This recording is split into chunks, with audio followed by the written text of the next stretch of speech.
ក្នុងសង្គ្រាមថៃនិងកម្ពុជាទោះបីបទឈប់បាញ់ត្រូវបានបញ្ចប់ជាធរមានទោះបីមានការចូលរួមពីអន្តរជាតិជាពិសេសការអន្តរាគមន៍ពីលោកប្រធានាធិបតីដូណាល់ត្រាំ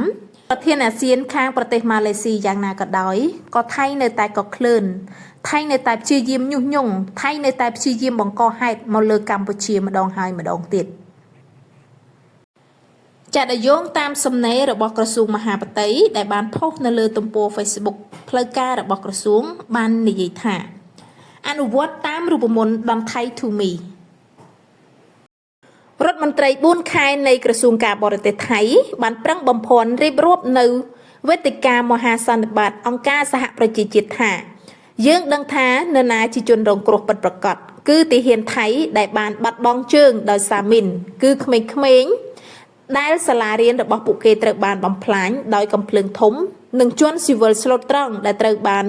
វាយប្រហារដោយគ្រាប់រ៉ុកែតកម្ពុជាចា៎នេះគឺជាសម្ដីរបស់រដ្ឋមន្ត្រី4ខែដែលគេបានត្អូញត្អែរៀបរាប់ទៅកាន់អង្គការសហប្រជាជាតិដែលនិយាយថាគេគឺជាជនរងគ្រោះអីចឹងណាឥឡូវខ្មែរសុំសួរសំណួរខ្លីៗទៅកាន់ថៃវិញ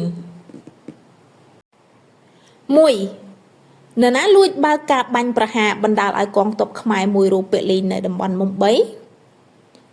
2នរណាបិទព្រំដែនឯកតោភាគី3នរណាយកបន្លាលុះមករាយនៅប្រាសាទតាមាន់ធំ4នរណាបើកការវាយប្រហារលើកងទ័ពខ្មែររហូតបង្កើតការប្រយុទ្ធ5យប់5ថ្ងៃ5នរណារំលោភសិទ្ធិសញ្ញាបារាំងសៀមនិង MOU ឆ្នាំ2000 6នរណារារែកមិនចង់ទទួលប្រទេសទី3ចូលមកដោះស្រាយបញ្ហា7នរណារំលោភបទឈប់បាញ់ដោយបង្កហេតុជាក់ស្ដែងជាច្រើនករណីដូចជាចាប់កងទ័ពខ្មែរក្រោយបទឈប់បាញ់ទាំងព្រឹកពង្រីកតំបន់ចំនួនចល័តកម្លាំងរហូតជួនមានដែលកប់សល់ពីអតីតកាល8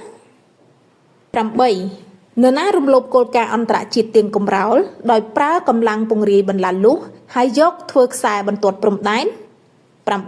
9បើថៃពិតជាត្រឹមត្រូវបើថៃពិតជាជនរងគ្រោះហេតុអ្វីថៃខ្លាចកិច្ចអន្តរាគមន៍ពីសហគមន៍អន្តរជាតិបើថៃត្រឹមត្រូវតាំងពីដើមមករឿងអីដែលថៃត្រូវខ្លាចតុលាការអន្តរជាតិសរុបមកមិនមែនតែខ្មែរនិងប្រទេសក្បែរថៃនោះទេគឺមួយពិភពលោកស្គាល់ក្រយៅថៃឡើងជ្រិញទៅហើយ